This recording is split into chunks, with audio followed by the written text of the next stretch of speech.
The wind howled a mournful dirge across the desolate moors of Britain, whispering tales of a bygone era where chivalry flickered like a dying ember. In the mists of time, shrouded in legend and shrouded in doubt, loomed the figure of King Arthur, a man who straddled the line between history and myth, a beacon of nobility in a world consumed by darkness. Born under the cloak of secrecy, Arthur was the bastard son of Uther Pendragon, a king consumed by an insatiable desire for the beautiful Igraine. Merlin, the enigmatic figure who served as both advisor and shadow, whisked the babe away from the treacherous court, shielding him from the cruel machinations of fate. Arthur grew up under the watchful eye of Sir Ector, a man of honor, oblivious to the royal blood coursing through his veins. He honed his skills at arms alongside Ector's son, Kay, a boisterous youth who viewed Arthur with a mixture of grudging respect and simmering competition. Destiny, however, had a grand design for Arthur, a design woven with threads of both glory and despair. When Uther perished and Britain teetered on the brink of chaos, a magical sword materialized from the depths of the earth, thrust defiant and unyielding into a massive stone. Whispers of an ancient prophecy rippled through the land. Only the rightful heir could claim the blade. Knights from far and wide, their hearts brimming with ambition and greed, attempted to pull the sword free, but their efforts were met with mocking silence. The stone remained unyielding. Then, on a fateful day cloaked in a heavy mist, a young Arthur, sent on a simple errand to retrieve Kay's misplaced weapon, approached the stone with a heart free of ambition. He grasped the hilt, not with the strength of a hardened warrior, but with the innocent conviction of a youth unaware of his destiny. The ground trembled, a groan resonated from the depths of the earth, and with a surge of otherworldly power, the stone released the sword. A gasp rippled through the stunned onlookers. Excalibur, the blade of destiny, had chosen its king. Arthur's ascension to the throne was met with a chorus of cheers and murmurs of dissent. Yet with each passing day he proved his mettle. He rallied the fractured kingdoms under his banner, not through brute force, but through a vision of unity and justice. With Merlin as his wise counselor, Arthur established a court unlike any other Camelot. Here, nestled amidst rolling hills and whispering forests, knights of noble heart and unwavering loyalty gathered around the legendary Round Table, a symbol of equality and brotherhood. Names like Lancelot, Gawain, and Percival became synonymous with valor, their deeds of bravery echoing through the halls of Camelot and across the land. But even the brightest flame can flicker in a sudden gust of wind. The seeds of discord were sown by a love triangle as forbidden as it was passionate.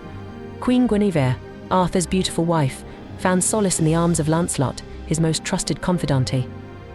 The revelation of their secret affair shattered the tranquility of Camelot, casting a shadow of doubt on Arthur's leadership and sowing discord within the Round Table. Whispers turned to accusations, and the once loyal knights began to question their allegiances. This vulnerability was exploited by Mordred, Arthur's illegitimate son, a man consumed by a venomous brew of ambition and resentment. Fueled by whispers of betrayal and a burning desire for power, Mordred wove a web of deceit, manipulating the knights and turning brother against brother. The bonds of loyalty, once strong as steel, began to fray at the edges, threatening to unravel completely. The inevitable clash arrived with the fury of a storm. Arthur and Mordred met at the Battle of Camlan, a brutal and bloody conflict that painted the earth red and filled the air with the cacophony of war. The once united kingdom was now a battlefield, the very ground beneath their feet trembling with the weight of their betrayal. Arthur, his heart heavy with the weight of this self-inflicted war, fought with the strength of a lion, but even the bravest warrior can fall. In a moment of tragic irony, Mordred struck a fatal blow, his blade piercing through Arthur's armor and finding his heart. As Arthur collapsed, bathed in his own blood, a chilling silence descended upon the battlefield. The cheers of victory died on the lips of the remaining knights, replaced by a suffocating sense of loss and a creeping dread. Was this the end? Was the dream of a united Britain dead with its king? But even in the face of despair, a flicker of hope remained. As Arthur lay dying, shrouded in the twilight of battle, ethereal figures cloaked in mist materialized, their faces obscured by the swirling tendrils of mist. They bore him away on a barge shrouded in an otherworldly light, the cries of the dying fading into the distance. The barge glided silently across a shimmering lake, its destination shrouded in mystery. Was this the end, or a new beginning? No one dared to whisper the question aloud. Arthur, his lifeblood draining away, drifted in and out of consciousness. Visions flickered before his eyes, glimpses of a verdant isle bathed in an ethereal glow, the air thick with the scent of otherworldly flowers.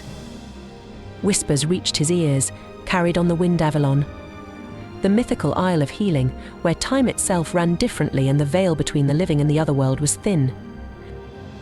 He awoke to find himself nestled on a bed of soft moss, the air humming with a strange energy. An ethereal woman, her face kind yet ageless, knelt beside him. Her touch was cool and soothing, easing the searing pain in his side. She spoke in a voice that seemed to echo from the very fabric of reality, introducing herself as Morgan, the guardian of Avalon. "You are gravely wounded, Arthur Pendragon," she said, her voice like the rustling of leaves. "But you are not yet meant for the final sleep." Arthur, his voice hoarse, rasped out the question that gnawed at him. "Am I dead?" Morgan smiled faintly. "Death is not a singular door, Arthur. It is a tapestry woven with many threads. You walk a path between worlds now, your fate yet to be decided." Days bled into weeks, then months. Under Morgan's care, Arthur's wounds healed, yet a strange melancholy settled upon him. He yearned for Camelot, for Guinevere and the knights, for the life that had been so brutally ripped away. However, a seed of hope had also been planted.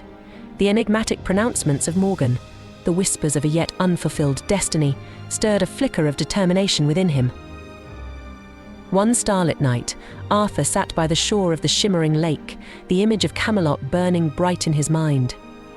A figure materialized from the mist, cloaked in a dark mantle. It was Merlin, his aged face etched with worry.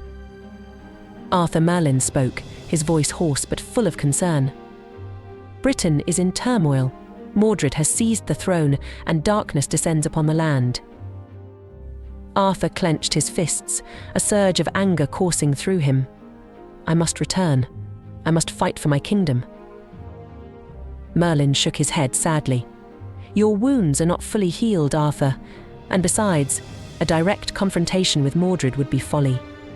He is consumed by power, and his heart is filled with a darkness that rivals any foe you have faced." Arthur stared out at the shimmering lake, his mind a whirlwind of emotions.